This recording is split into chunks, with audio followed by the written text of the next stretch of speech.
கீழே வைங்க கீழே வைங்க கீழே வைங்க வாங்க கீழே வைங்க வாங்க கீழே வைங்க சுத்தி வைங்க சுத்தி வைங்க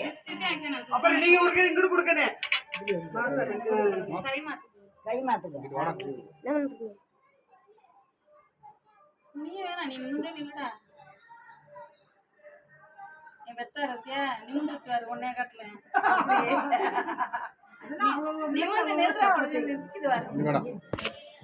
இருங்க நீ சும்மா அந்த மாதிரியே நீங்க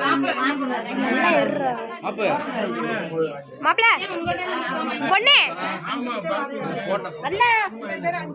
பொண்ணு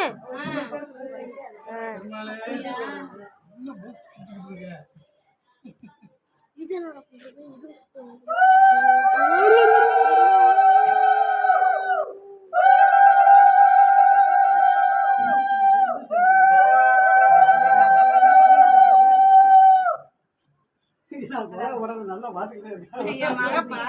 என் மக மருமகன் குளம் அங்கே குளம் விடுறதா நீங்க சுத்தி கொடுங்கம்மா மாமாவை சந்தனத்துல குங்குமம் வைக்க சொல்லி ஆமா சந்தனத்துல குங்குமம் வைப்பீங்க இந்த வீடியோ எடுத்துக்கிட்டு இருக்கேன்.